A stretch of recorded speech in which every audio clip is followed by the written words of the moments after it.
I used to dissociate, and he would take me, like if there was a crowd of people coming, I would dissociate, and he would take me down like an aisle, like if we were in the grocery. You know, I remember in Target I was like in the baby stuff, and it's like, how'd I get here? Is because he took me there, you know.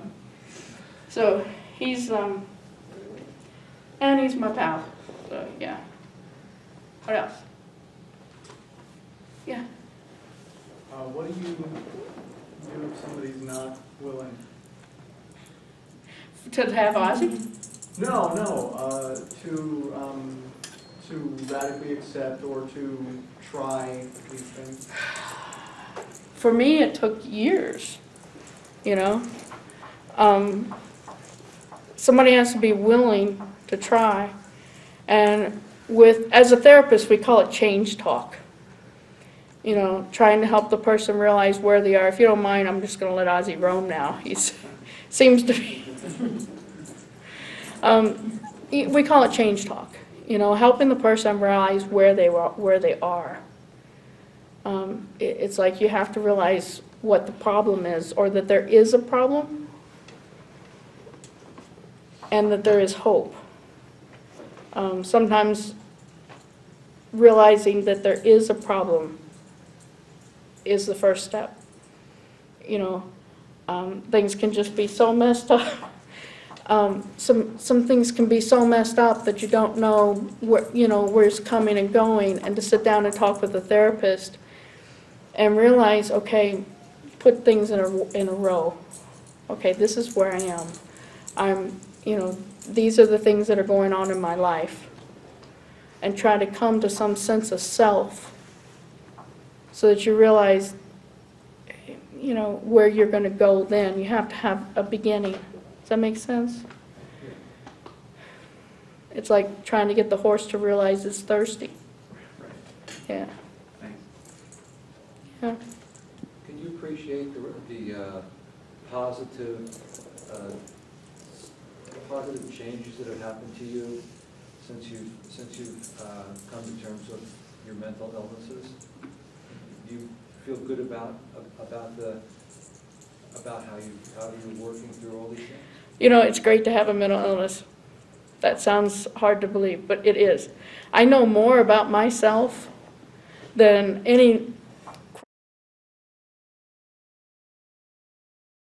chronically normal person walking around. You know, I've had to do some really serious introspective looking. I've had to really learn my habits, my thought patterns. And most people don't get to take that intense look at themselves. They don't take the time. I had to. I didn't have a choice. You know, I wouldn't be alive if I didn't take the time to look at who I was, how I was thinking, what I believed in. And like I said, I just went through an episode and had to go, you know, thank goodness I have the knowledge I have. I think I've really been able to pull myself a long way. And yeah, I'm really glad that I've gone through what I've gone through. It's I think so. We're all glad that you're doing so much better. Thank you. Thank you. Yeah, You went back to Louisville in part to be with your parents, and I think what you've learned over your life is probably making your relationship with your dad better. Yeah, it is. The radical acceptances and non-judgmental, you know, my DBT skills are really at use with him. Because he is, you know, I married, my husband was black. My father he's not racist, but he just does not believe in interracial marriage. And in the military, it was normal. You know, it was part of the culture. And, you know, I fell in love with the man, and he just happened to be black. I didn't see that. But he did. And, you know, he called me and said, "You're no longer my daughter." And it was sometime later, and I got sick and was in the hospital, and they medevaced me to Walter Reed, and my mother made my father bring her to see me. And I said, "I will not see you without, you know, my fiance here." And they met him. My dad says, "Nice guy, too bad he's black." So, you know, when we divorced, I think he was very happy, but, you know, he thinks it was for different reasons, but I'll let him think that. You know, that's, you know, judgmental. You know, it's something I don't allow him to talk about, you know, but yeah, what I've learned has helped a whole lot with our relationship. But isn't it because you're more tolerant of him, not that he's more accepting and understanding of you? Yeah. Yeah. Yeah, you know, I used to blow up, you know, if he made a comment, I used to blow up and react to him. You know, I moved out when I was 16 because one of us was going to hurt the other one. You know, because we would both blow up at each other. And now you know. But I'd be willing to bet he does not have a great understanding of what your experience has been and what you've gone through and what your illness is all about. It's been you. My mother just told my father the other day that bipolar was a mental illness. And he knew I had bipolar, and he could admit that. He even told people that. But for him the other day, my mother told him, yes, she has a mental illness. No, she doesn't. She has bipolar. And she told him, well, that is a mental illness. And he got real quiet. He hasn't said anything since about it. So, oh, well. Yeah, that's the thing. It doesn't bother me what he thinks now. Yeah. You know, it is what it is. I'm not going to change him. One of those things you can't change. I've got some of those relatives. Exactly. And if you want to be around them and you want to love them, you have to love them for who they are. You know, you don't have to like everything about people. Especially during an election year. I'm a therapist. We don't talk politics.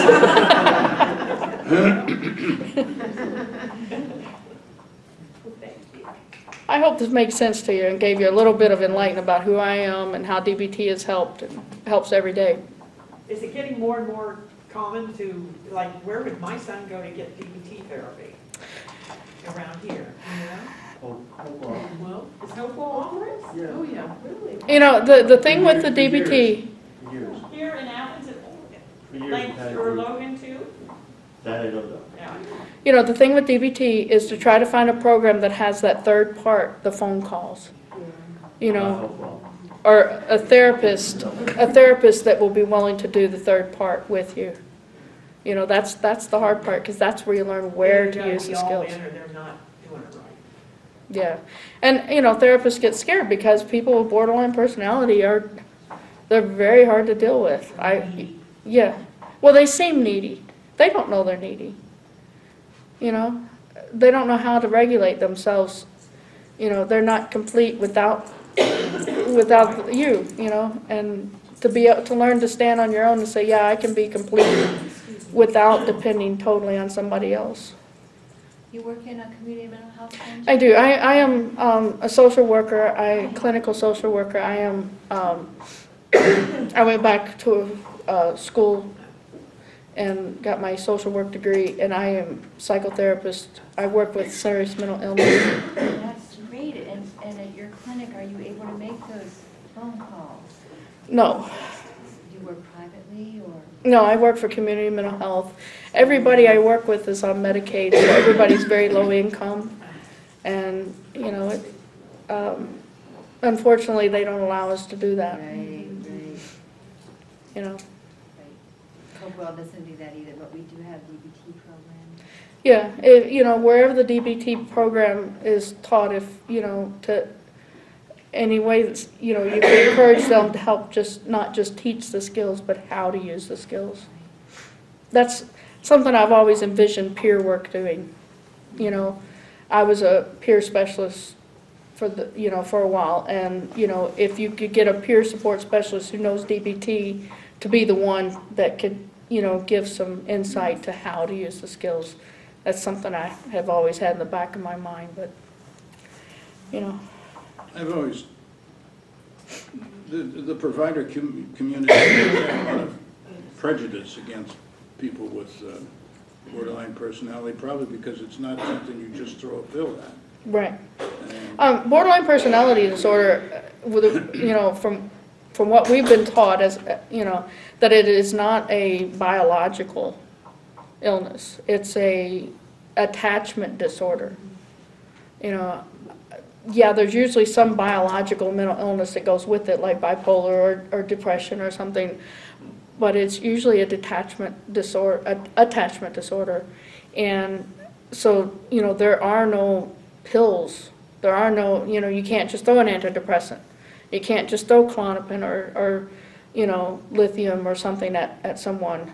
Not that we throw meds at people, but, you know, they're very helpful meds for bipolar and depression, but not for borderline personality. You gonna come back and see me? No. Come here to see me. He says, Mom doesn't pet my butt. How does the PTSD come in? For me, mine is from abuse as a kid, but mostly military. And so, you know, I just deal with that. You know, that's a whole different, the DBT has really helped with that too.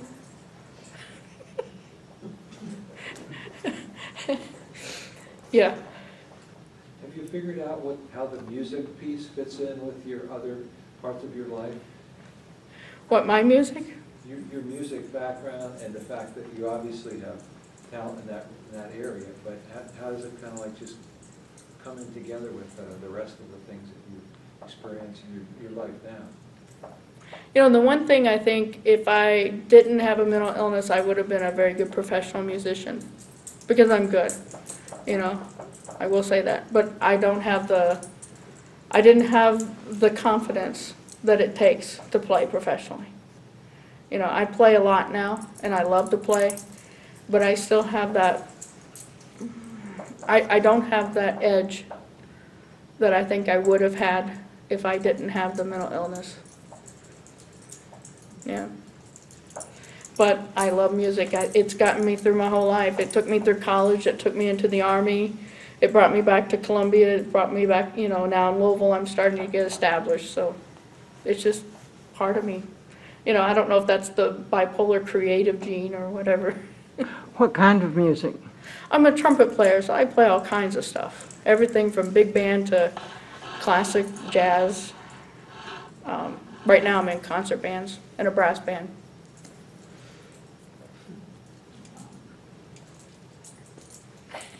I'm just letting my dog roam around. This is not what a service dog does. Do not learn from Ozzy. Come here. Come.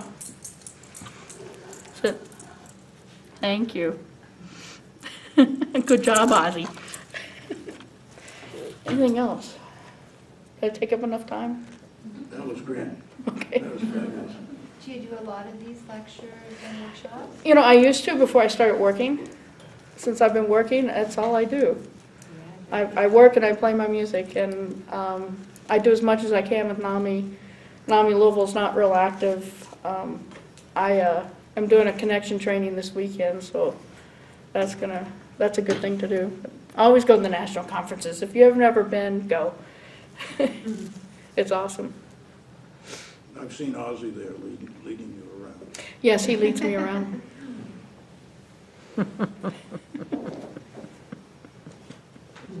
Well, thank you very much.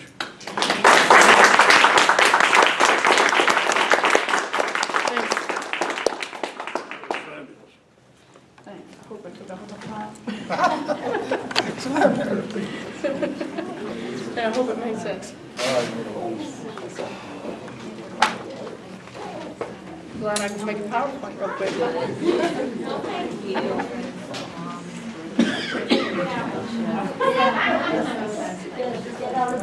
Thank you so much.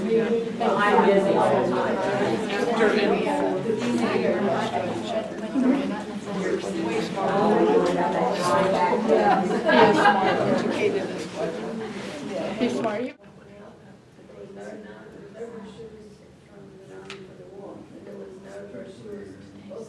That came out of NAMI Athens, and it's now an independent